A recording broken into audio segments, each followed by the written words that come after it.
afternoon! I know this is nowhere near the morning, but I just wanted to get morning movie news back on track. I missed yesterday because my flight was delayed coming back from Los Angeles, but enough is enough, and there are some cool stories to cover, so please forgive the delay, but know that it'll be back tomorrow morning on time by 10 a.m.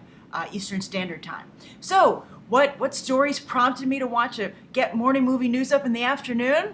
Well, I think the big one is that it was announced yesterday that Harvey Weinstein will team up with Disney once again after their horrible break with Miramax a few years ago to produce an Artemis Fowl franchise. That's a very successful children's franchise of books, and of course they're hoping it will be the next Harry Potter. Everybody hopes they have next Harry Potter or Twilight, but as we've seen, they rarely do.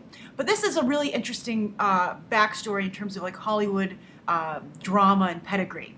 The reason that Harvey Weinstein, even in his statement about the film, said, "If you had told me just a few years ago that I'd be working with Disney again, I would have told you were crazy."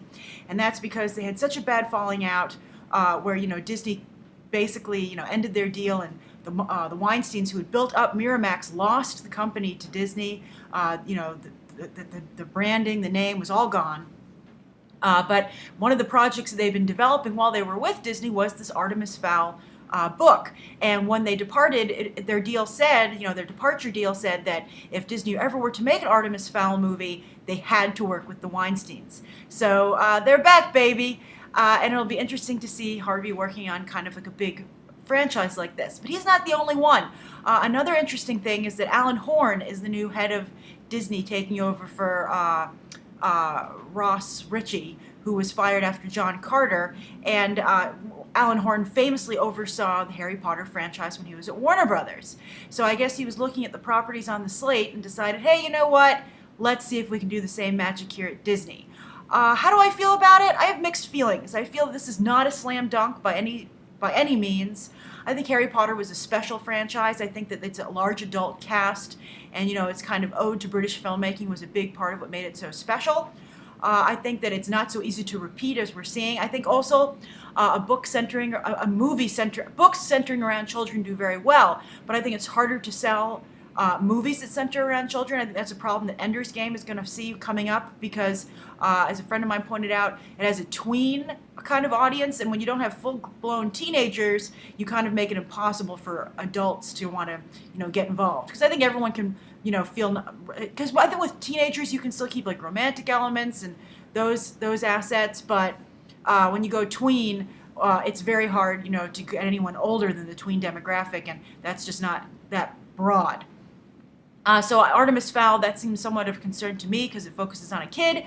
Also, I found it appealing that I'm not familiar with this book at all, but I was reading about the synopsis when Disney released this news yesterday, and they said Artemis Fowl, I believe, is a child millionaire genius and also criminal mastermind. And at first I thought that was pretty interesting, but then I remembered that Megamind failed to do well at the box office, which I felt horrible about because I really liked that movie. I thought it was brilliant, actually. If you've never seen Megamind, the DreamWorks animated movie, I highly recommend you check it out. It's really clever, very well done.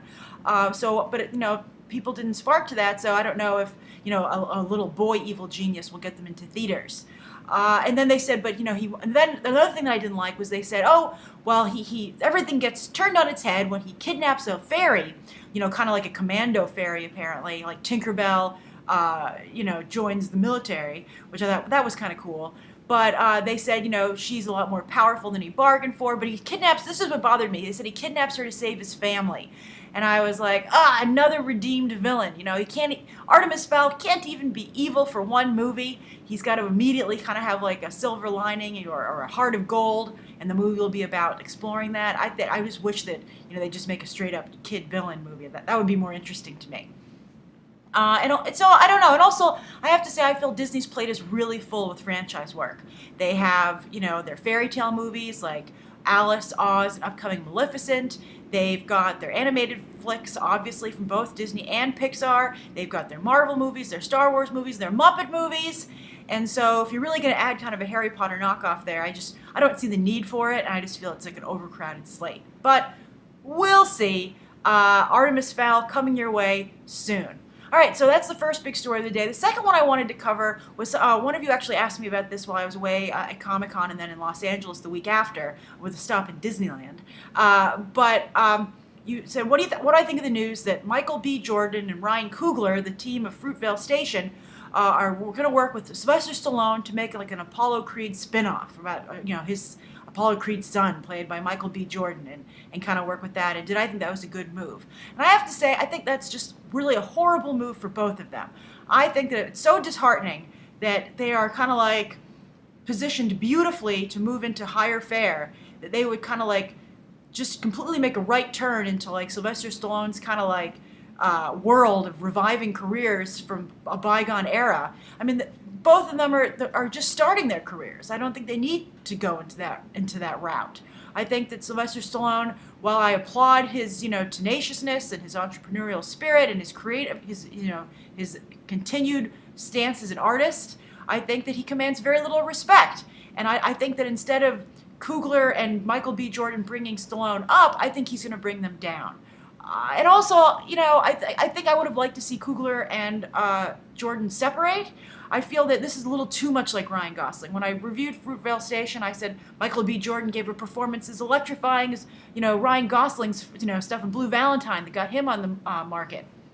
And I feel though that now we see Michael B. Jordan making the same mistake. I mean, Ryan Gosling just recently re-teamed with his driving director, Nicholas Winding Refn, for Only God Forgives, and the movie opened on demand at the same time as it's going into theaters. I mean, talk about embarrassing that you're supposed to have a high art movie and the studio doesn't even have the faith to launch it, theatrically. And instead they do a multi-platform wide release, which is reserved for like real clunkers or films that, they just have no faith in. So that's just horribly embarrassing for Ryan Gosling and Nicholas Winding Refn, and I feel like I see Coogler and Jordan going the same route. So I don't know who advised them to do that kind of a deal. I really think it's a mess. I was hoping that Jordan was going to go, that maybe like the Jonah Hill, Leonardo DiCaprio route, try and get into some high-profile pictures. I know that he's up for Fantastic Four, do an action movie.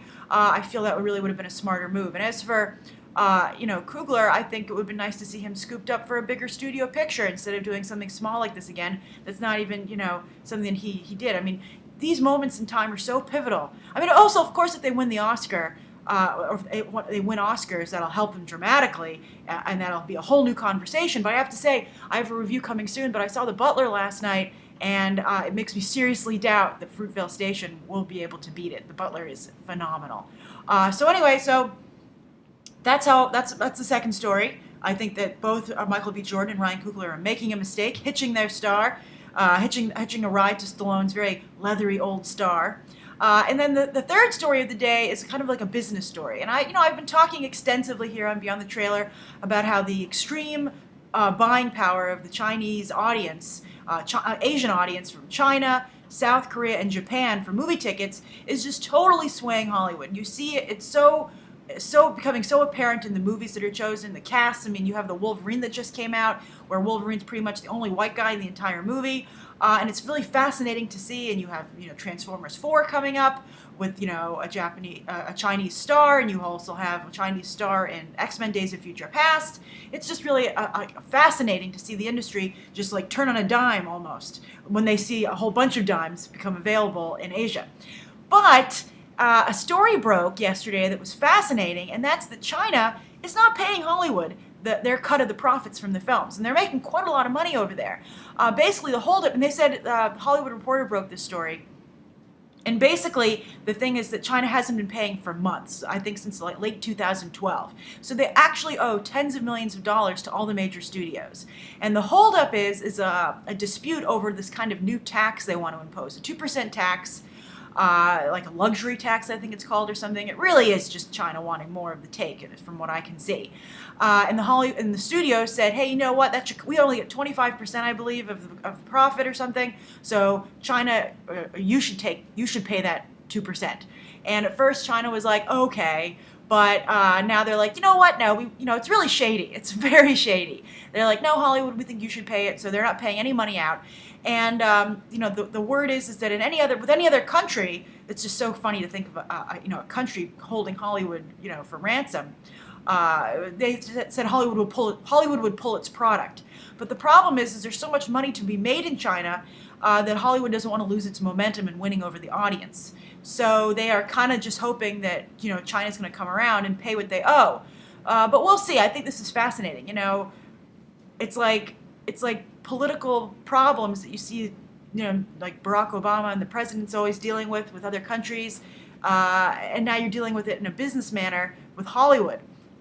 And it'll be interesting to see how it goes and if this will affect long-term plans. But again, there's so much money on the line here.